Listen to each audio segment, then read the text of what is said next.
अच्छा चले, अब हम क्या करते हैं कि हमने जो चीज़ें हैं हमने इसको अपने फ्रीक्वेंसी डिस्ट्रीब्यूशन में रिप्रेजेंट करना है।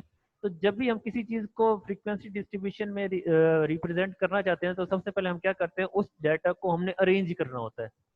अरेंज क्यों करते हैं?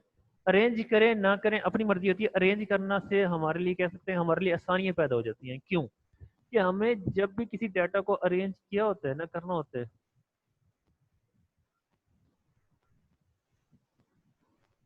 अगर हम किसी डाटा को अरेंज करते हैं तो यहाँ पे एक चीज़ देखिएगा, एक सेकंड,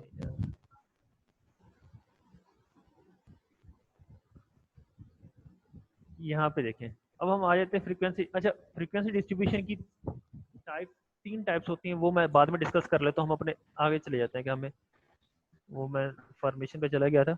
अच्छा, ये देखिए, सबसे पहले हमें रेंज फाइंड आउट करनी होती है। हमारे पास डाटा होता है जिसको हमें, अब रेंज क्या होती है कि हमारा डाटा कहाँ से कहाँ तक फॉल कर रहा है। अब हमने ये देखना है कि अबाउट अगर हम 60 से ऊपर वाले देख रहे हैं तो हमें ये देख रहे हैं कि 60 से ऊपर तो हम चले गए, लेकिन 60 से ऊपर जो सबसे कम एज है वो कितनी है और जो सबसे ज्यादा एज है वो कितनी है। सर उससे शो हो गई है स्क्रीन। हो गई है, चलिए ठीक हो गया। Yes sir. अच्छा, अब ये देखें, हमें अगर हमें इस चीज को हम अरेंज करके लिखते हैं, ठीक हो गया। अरेंज करने से हमें पहले ही पता चल जाएगा हमारा सबसे बड़ा नंबर कौन सा, सबसे छोटा नंबर कौन सा है। अगर जो अभी मैंने आपको यस सर। एग्जांपल शो की थी, अगर उसमें आप देखें तो आपको सबसे अरेंज करने के बाद ये यहाँ पे ये देखें, अरेंज करने के बाद आपको सबसे पहले पता है कि जो सबसे छोटी एज आ रही है वो 60 की आ रही है और जो सबसे यस बड़ी सर। एज आ रही है वो आपको 72 का आ रही है। ठीक हो गया। अगर हम ये देखें तो ये जो 72 है ये हमारा क्या आ जाएगा, एक्स एम। ठीक हो गया। और ये जो हमारा 60 है ये हमारा क्या आ जाएगा, एक्स नॉट। यस ठीक हो गया। एक्स एम और एक्स यस नॉट सर। का समझ आ गई। ठीक है, यहाँ पे हम उनकी वैल्यूज पुट करेंगे, हमारे पास हमारी रेंज आ जाएगी। अब हमने क्लासेस कैसे बनानी है, तो कितनी क्लासेस बनाएंगे हम उस टेबल में, ठीक है, वो हमारे डिपेंड करता है इस फार्मूले के ऊपर। ये जो फार्मूला है हमारा, ठीक हो गया, ये डिपेंडेंट है। ये क्या करते हैं कि ये कह लें कि ये आपका बताएगा कि आपने कितनी क्लासेस बनानी है। यस ठीक है, सर। अगर फॉर एग्जांपल जो अभी मैंने डाटा शो किया था वो 25 का था, 25 लोगों का डाटा था वो। ठीक है, मैंने यहाँ पे जो एग्जांपल इस टॉपिक में लिखी है वो 50 लोगों की लिखी हुई कि मेरे पास 50 स्टूडेंट है टोटल। ठीक है, और 50 स्टूडेंट की मैंने कितनी आपके पास क्लासेस बनानी है, मैंने जो एन होता है वो टोटल नंबर होते हैं जितनी वो चीज़ें होती हैं हमारे पास। एन की जगह वैल्यू पुट करो, आंसर हमारे पास आ गया 6.607। ठीक है, ये हमारे पास आंसर है। लेकिन हमारी जो क्लासेस होती हैं हम ऐसे तो कभी नहीं बना सकते ना, अच्छा ये वाली क्लास फुल, ये वाली क्लास फुल, ये वाली क्लास फुल, इसको आधी कर देते हैं। हम ऐसे कभी भी नहीं करेंगे, हमने क्लास को हमेशा एक फिक्स नंबर पे रखना होता है। यस सर तो यहाँ पे हम क्या करेंगे, हमारे पास अगर फॉर एग्जांपल 6.6 आ जाता है, हम इसको अप्रोक्सीमेट कर लेंगे किस पे जाके, 7 पे जाके। अगर 6.3 भी आ जाता है तो ये वो वाली राउंडिंग नहीं है जो हम मैथ में पढ़ के आए थे कि अगर 6.3 है तो पीछे चले जाओ, अच्छा 5 से ऊपर है तो आगे चले जाओ।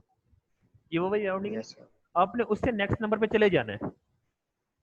अगर 6.1 भी आता है ना, ओके सर ठीक है, तो आपने यस उसको सर अप्रोक्सीमेट कर लेना इनटू नेक्स्ट नंबर।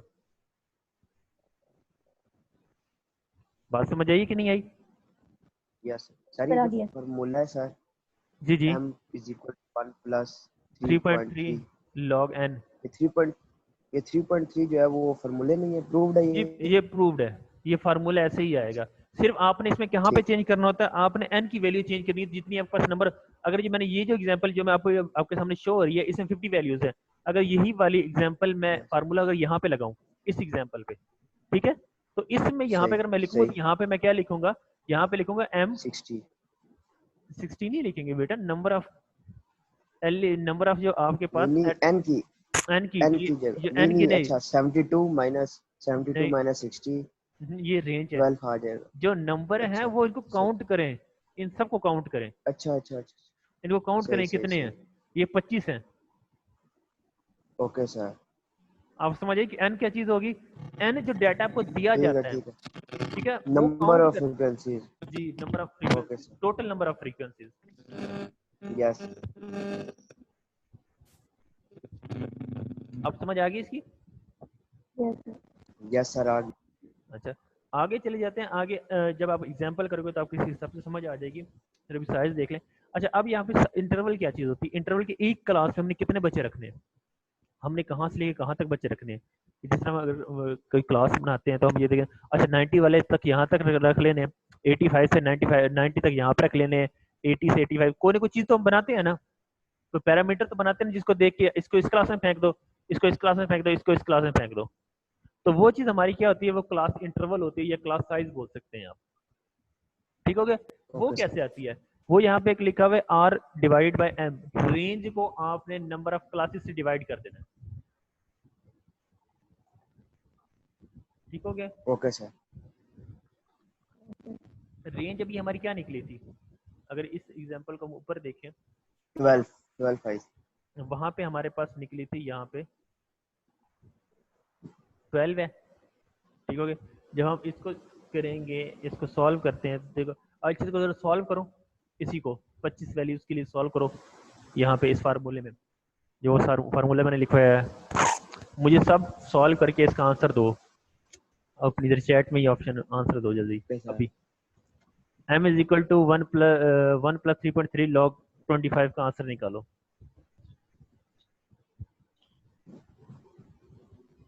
बेटा पता मसला क्या, कैलकुलेटर भी आपके पास होना चाहिए, आपके पास आपकी कॉपी भी होनी चाहिए और पेंसिल भी होनी चाहिए। ये तीनों चीज़ आपके पास लाजमी होनी चाहिए जब आप क्लास किसी भी क्लास कोई भी क्लास लेते हो तो, क्योंकि सिर्फ सुनने से कोई चीज़ नहीं आती जब तक आप लिखते प्रैक्टिस नहीं करते साथ साथ।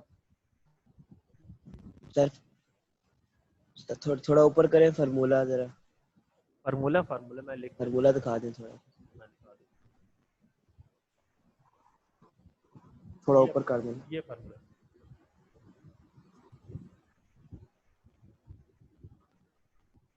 बस 50 की जगह आपने 25 रखना है। सर 6 आ जाएगा। कंप्लीट 6 आंसर आता है। यस सर 6 नहीं 5 पॉइंट कुछ आ रहा है तो उसको 6 कर देंगे sir. Yes sir 6 round of करके राउंड ऑफ होके 6 आ रहा है सर। अच्छा इसमें क्या आंसर है? 5.6 1 के देखो ऊपर 5.6 यानी कि 5.61 आके आपने अब क्लासेस कितनी बनानी है? आपने क्लासेस बनानी है अपनी 6 क्लासेस बनानी है आपने। ठीक हो गया। अब आ जाए साइज निकाले।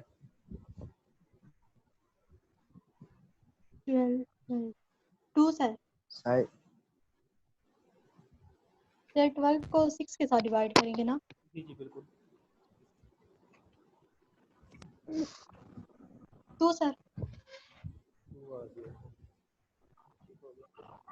मैं क्वेश्चन अगर बच्चे ट्राई करना चाहते तो मैं क्वेश्चन शो करूं, ट्राई करें, अगर जहाँ किसी को ना समझ आए तो मैं साथ साथ गाइड करता रहूँगा, बल्कि अभी मैं एकदम करवा लेता हूँ। अच्छा नंबर ऑफ क्लासेस आ गई, साइज आ गया आपके पास। ठीक है, अब क्लासिफिकेशन क्या आनी चाहिए कि आपको पता होना चाहिए कि आपने अपनी। सर आपकी हेलो अब आ रही? सर आवाज का मत अब आ रही है? जी अब आ रही है। यस सर अब आ रही। ठीक है, Yes. अब आपको क्लासिफिकेशन आपको पता होना चाहिए कि आपने आपकी जो क्लास है वो स्टार्ट कहाँ से करनी है। जो आपने क्लासेस बनाते हैं, ठीक है, मैं टेबल आपको शो करवा देता हूँ पहले, ताकि आप जिन बच्चों ने नहीं पढ़ा हो उनको पता हो कि टेबल होता क्या, किस टेबल की बात कर रहे हैं हमें जो पढ़ाई जा रहे हैं सर, वो टेबल होता क्या है। ये सामने का टेबल शो हो रहा है। ठीक हो गया? Yes sir. ये हमारे पास है, इसको इस तरह का हमने टेबल, जो हमारे पास पहले एग्जांपल हमारे पास है, इस तरह का हमने टेबल बनाना है उसमें।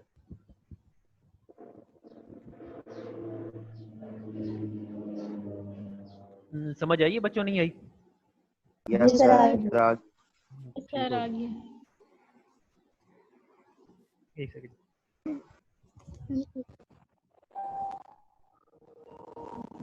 अच्छा जी अब आ जाते हैं, ये हमें यहाँ पे 2-3 चीज़ें ही हमारे पास बहुत आसान है। एक तो ये चीज़ होती है बच्चे ऐसे काम नहीं करने।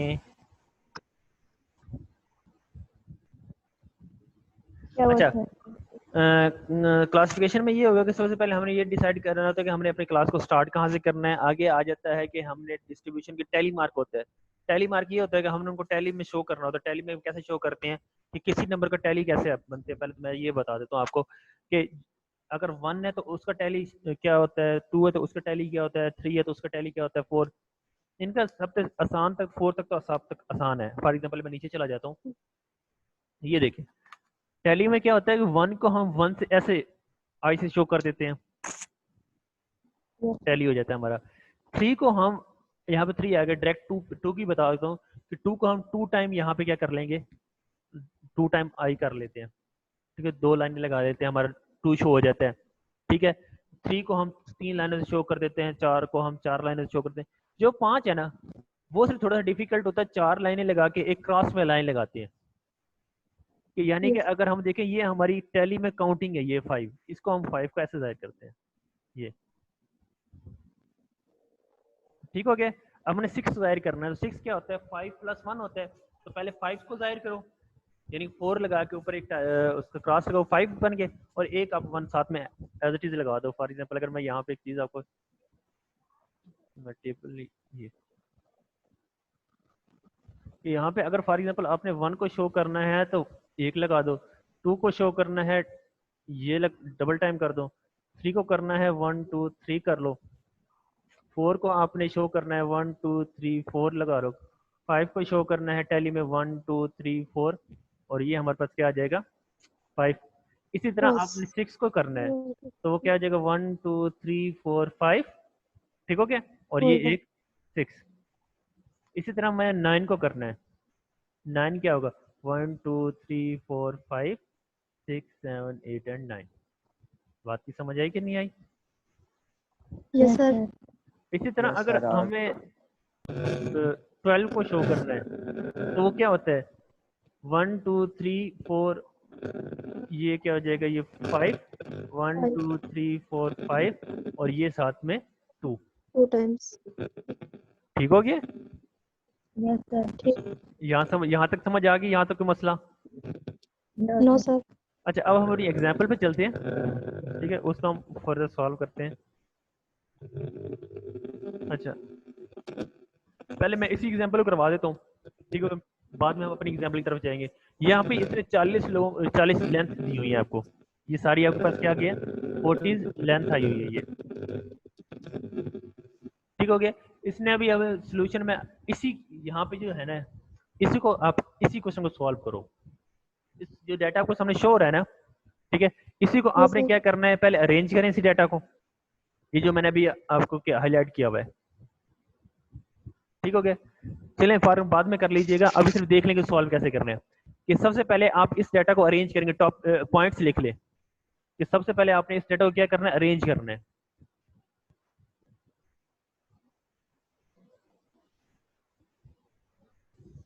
सब बच्चों को समझ आ रही है, नहीं आ रही? आ रही है। अच्छा, इसी डाटा को करने के बाद उसके बाद आपने इसकी रेंज निकालनी है। मुझे आ रही है, बाकी से पूछ लो। सर आ रही है समझ। ना, मैं कह रहा हूँ सबसे पहले ये डाटा है, इसी को आपने इसकी फिर अरेंज करने के बाद रेंज निकालनी है। ठीक हो गया। ठीक है। रेंज निकालने के बाद आपने फार्मूला लगा के वो क्लासेस। क्लासेस निकालनी है। ठीक है। ठीक हो गया। Yes sir. और क्लासेस निकालने के बाद आपने क्या करना है, उनका इंटरवल साइज देखना है आपने। इंटरव्यू। ठीक हो गया। उसके बाद आपने क्या करना है कि उसी चीज को आपने इस तरह के टेबल में रिप्रेजेंट कर देना है। ठीक है, अगर फॉर एग्जांपल यहाँ पे जो मैंने एग्जांपल आपको मैं कह रहा था कि ये सॉल्व करें, जिसने यहाँ पे ये चीज देखें। ठीक है, अब सबसे पहले हमारे पास डाटा था जो मैंने एग्जांपल की हुई है, लिखी हुई है। उसमें हमने सबसे पहले क्या किया हुआ है, हमने अपने डाटा को अरेंज किया है ताकि हमें ढूंढना ना पड़े कौन सी छोटी वैल्यू कौन सी बड़ी वैल्यू। जब हम टेबल बनाएंगे हमारे लिए ये जो अरेंजमेंट होती है ना, ये आपकी सबसे ज्यादा आपको हेल्प करेगी आपके टेबल बनाने में। सब चीज़ों में ये चीज़ हेल्प कर जाएगी आपके। ठीक है, अब रेंज में जिस तरह लिखा हुआ है, रेंज में आपको लिखी हुई है हर चीज़ की, आपकी एक्स एम क्या होती है, एक्स नॉट क्या होती है, और हमने रेंज निकाल दी है। यहाँ तक कोई मसला किसी को? No sir. अब आए थे नंबर ऑफ क्लासेस। बाकी का पता वही है नहीं। जो क्या कहते हैं कि जो हमने फार्मूला यूज करना है, ठीक हो गया। वो फार्मूला जो अभी आपने निकाला है उसका यस आंसर सर। आपने क्या निकाला है कि नंबर ऑफ क्लासेस कितनी आ जाएंगी, 6 आ जाएंगी। अभी आपने ये सॉल्व किया था। Yes sir. सर अच्छा, नंबर ऑफ क्लासेस के बाद हमने इंटरवल साइज लिखना है, ठीक है। साइज के बाद हमने क्या करना है, अपने टेबल बनाना स्टार्ट करें। अब जो सबसे बड़ा मसला इस क्वेश्चन में आएगा आपको, कि जब आप ये क्वेश्चन सॉल्व करोगे ना, तो मैं देखना ये चाहता हूँ कि वो वाला मसला आपको आता है या नहीं आता। Okay sir. एक मसला आएगा आप लोगों को, कि सबको ही आएगा। जिन्होंने पढ़ा हुआ उनके लिए भी आएगा, जिन्होंने नहीं पढ़ा उनके लिए भी आएगा। लेकिन मैं ये देखना चाहता हूँ कि कौन सही बच्चे वो मसला मसला सबका है कि मैं ये पूछने मुझसे कौन डिस्कस करता है कि सर ये मसला आ रहा है, अब क्या करना है इसको। सही। ठीक हो गया। ये बस हमारा हमने वो क्लासेस ही बनानी है ना इसकी। क्लासेस बनानी है, पूरा टेबल बनाना है।